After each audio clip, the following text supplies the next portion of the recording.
नीतीश कुमार जी को अगर मोदी जी को समर्थन देना ही था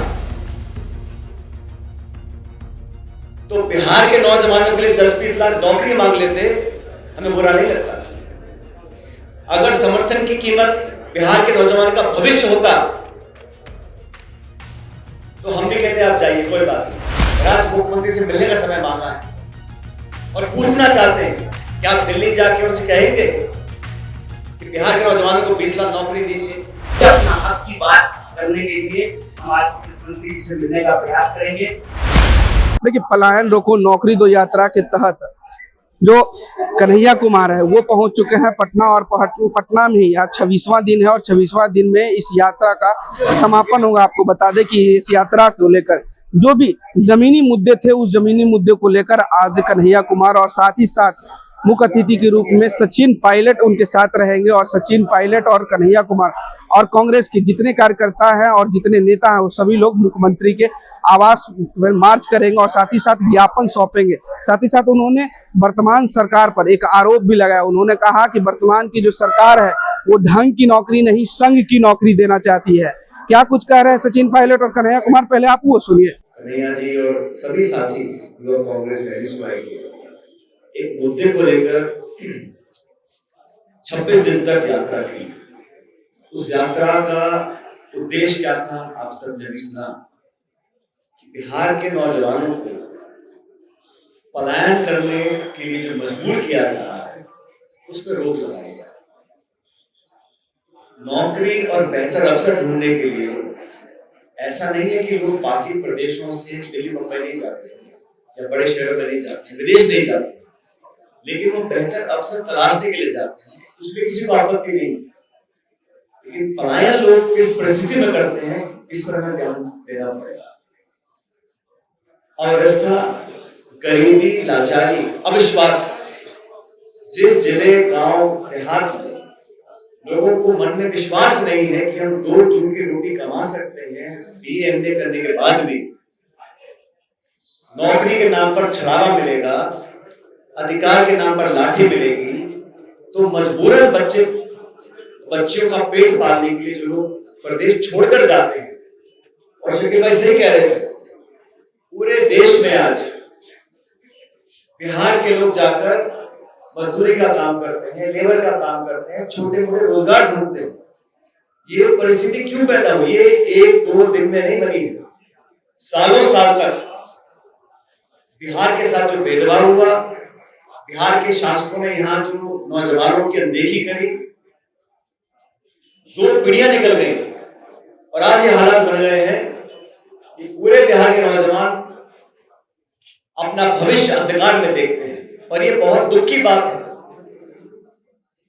बिहार हिंदुस्तान के सबसे युवा राज्यों में से एक है और बिहार के नौजवान में जो प्रतिभाएं हैं, जो अपार उम्मीद है, संभावनाएं हैं, उसको तलाशने की बजाय, उनको ढूंढने की बजाय, उनको संवारने की बजाय उनसे मुंह मोड़ा जाता है।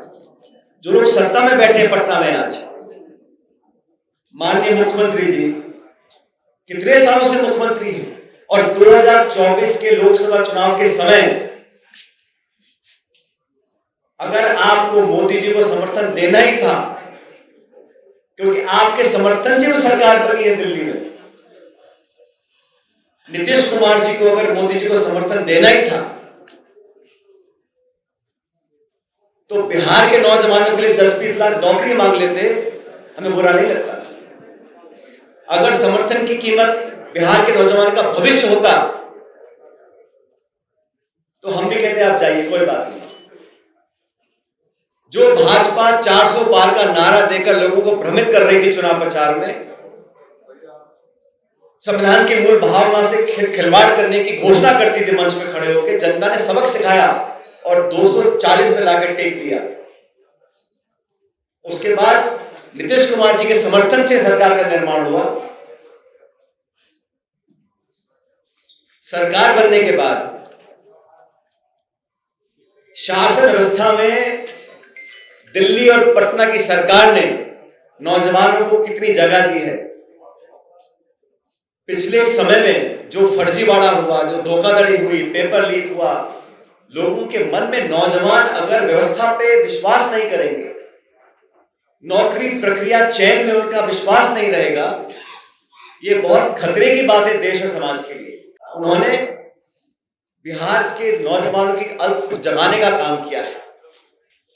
बिहार के नौजवान किसी की दया नहीं मांग रहे, वो इतना चाहते हैं कि रिश्वत और पैसा देकर पेपरों को आउट ना किया जाए, भेदभाव करके नौकरियों का आवंटन ना किया जाए, प्रतिस्पर्धा हो लेकिन पारदर्शी तरीके से हो। नौजवान नौकरी मांगे, सरकार को कोई चिंता नहीं, सत्ता में रहने की उम्मीद हर राजनीतिक दल को होती है और मैं इसको बुरा नहीं मानता, लेकिन जब इतने लंबे समय तक बार बार मौका लेने के बावजूद इन 20 सालों में कितने लोगों के भविष्य की चिंता करी है। आज लाखों लाख नौजवान बिहार के संभावनाओं को समाप्त होते देख अलग अलग राज्यों में जाते हैं। हम लोगों ने जवाबदेही तय करने के लिए इस यात्रा को निकाला। 26 दिन तक इस भीषण गर्मी में इस सैकड़ों नौजवान चले और आज मुख्यमंत्री से मिलने का समय मांगा है और पूछना चाहते हैं कि जिस प्रधानमंत्री को आपने हजारों हजार डीएनए के सैंपल भेजे थे, बिहारी अस्मिता का आपने उनको चैलेंज किया था, वही बिहारी आज आप नौजवान नौकरी मांग रहे हैं। क्या आप दिल्ली जाके उनसे कहेंगे कि बिहार के नौजवानों को 20 लाख नौकरी दीजिए? जो पीएसयू थे बंद कर दिए, सरकारी नौकरी में लगातार गिरावट आ रही है, उद्योग और निवेश हो नहीं रहा, नए रोजगार आएंगे कहां से? अर्थव्यवस्था को दुरुस्त करने के लिए एक संकल्प चाहिए, एक दृढ़ संकल्प चाहिए, एक निश्चित दिशा चाहिए और रोजगार उत्पन्न करना मैं समझता हूं हर सरकार की प्राथमिकता होनी चाहिए। कि बिहार के लोग बहुत समझदार हैं, बहुत लंबे समय से वो राजनीति, जाति, बिरादरी, धर्म के नारे पर अपना वोट देते आए होंगे, लेकिन आज बिहार के लोग समझ गए हैं कि कौन वोट लेने के बाद वादा खिलाफी करता है। इस यात्रा से हमने राहुल गांधी जी से प्रेरणा ली है। राहुल गांधी जी, खड़गे जी, हमारी पूरी पार्टी, अभी 2 दिन पहले हम लोगों ने अधिवेशन किया है अहमदाबाद के अंदर और वहां पर स्पष्ट रूप से हम लोगों ने अपने प्रस्ताव में भी अनुमोदन किया है और नौजवानों के भविष्य की चिंता कांग्रेस पार्टी के लिए एक बहुत बड़ा मुद्दा है। इसको बार बार हम लोग रेखांकित करते हैं अपनी पार्टी के अंदर और देश भर में, क्योंकि युवा का जब समय निकल जाता है, कोई बच्चा बच्ची ओवरएज हो जाते हैं, तो फिर उसको कोई भरपाई नहीं कर सकता है और युवाओं को अगर भविष्य में रोजगार नहीं मिलेगा, नौकरियां नहीं मिलेंगी और मैंने जैसे पहले कहा, भविष्य की संभावनाओं में नौजवानों का विश्वास अगर खत्म हो गया, व्यवस्था में, प्रणाली में, प्रक्रिया में अगर विश्वास और अपना कायम नहीं कर पाएंगे तो आगे कैसे बढ़ेंगे? तो बिहार के लोगों से मैं अपील करना चाहता हूं कि ऐसे लोग, ऐसे दल, ऐसी विचारधारा को अपना आशीर्वाद दें जो नौजवानों के लिए कुछ करना चाहते, कर दिखा सकते हैं। आपके पास मौका ना हो, आप विवश हो, आप लाचार, मैं समझ सकता हूं, पूरी ताकत आपके पास, सरकार आपके पास, सरकार आपके दम पर चल रही है, केंद्र की सरकार, और फिर भी हम नौजवानों की देख रेख नहीं कर सकते, ये बड़े दुख की बात है। मैं तमाम नौजवानों को जो अनेकों जिलों से निकलकर आज पटना आए हैं, उन यात्रियों को धन्यवाद करना चाहता हूं कि आप एक एक जो यात्री है वो हजारों लाखों नौजवान बिहार के उनके अरमानों को लेकर चला है और हम कांग्रेस पार्टी के लोग आज आप सबके माध्यम से आश्वासित करना चाहते हैं जनता को, प्रदेश के लोगों को, मतदाताओं को, कि हम नौजवानों को, हर जाति बिरादरी का, कोई व्यक्ति हो, किसी बिरादरी, धर्म, समाज का हो, नौजवान की भविष्य को बेहतर करने के लिए हमारी पार्टी संकल्पित है। राहुल गांधी जी, प्रियंका जी, खड़गे जी, हम सब लोग, कांग्रेस का दल, जितने नेतागण आपके सामने बैठे हैं, हमारी पहली और सबसे महत्वपूर्ण प्राथमिकता नौजवान का रोजगार होगा, लेकिन हम लोग पीछे नहीं हटेंगे।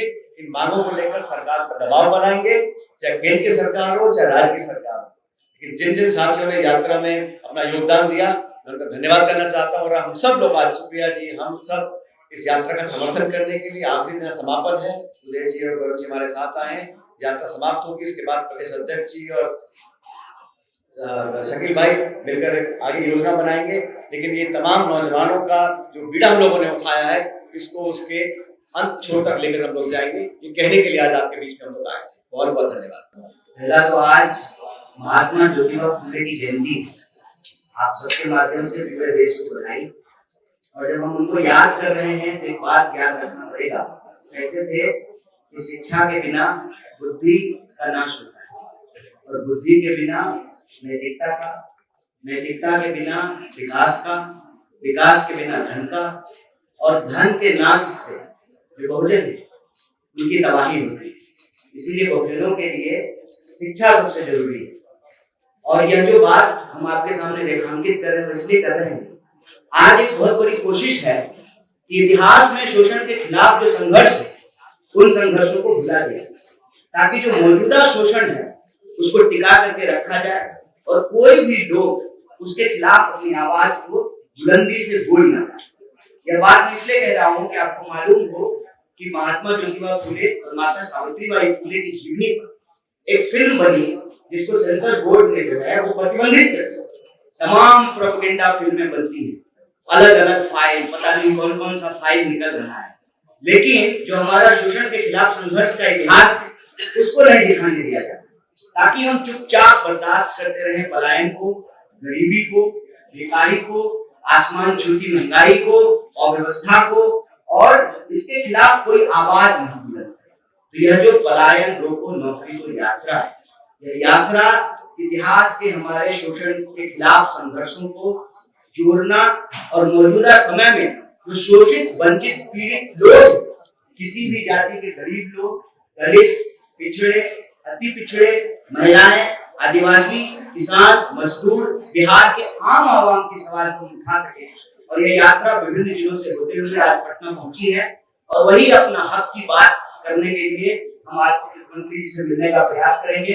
इस यात्रा के दौरान हम विभिन्न जिलों से जब गुजरे तो लगभग 1 लाख प्रभावित वर्ग के छात्रों और नौजवानों से मिले। हर जिले में प्रेस कॉन्फ्रेंस हुई और वो उस जिले का जो स्थानीय मुद्दा था उसको हम लोगों ने उठाया है। आज हम उम्मीद करते हैं कि बिहार के मुखिया जो बिहार की आवाज है, जो बिहार की मांग है, उसको सुनेंगे और उसका समाधान निकाल करके बिहार प्रगति के रास्ते पर, समानता और बराबरी के रास्ते पर, न्याय के रास्ते पर आगे बढ़ेगा। बहुत बहुत शुक्रिया। तो जैसा कि आपने साफ तरीके से सचिन पायलट और कन्हैया कुमार की बातों को सुना, उन्होंने कहा कि जो जमीनी मुद्दे हैं उन मुद्दों को लेकर हम मुख्यमंत्री के पास जाएंगे और उनको ज्ञापन सौंपेंगे कि वर्तमान में बिहार में जो जमीनी मुद्दे हैं वो क्या हैं और उस पर क्या होनी चाहिए। साथ ही साथ उन्होंने जो आरोप लगाया कि ढंग की नौकरी नहीं, वर्तमान सरकार संघ की नौकरी दे रही है और संघ की नौकरी देना चाहती है, उस पर आपकी क्या प्रतिक्रिया हुआ हमें कमेंट में जरूर बताइएगा। बहरहाल इस खबर में इतना ही, अभी के लिए बहुत बहुत शुक्रिया और देखते रहे आर्यन खबर।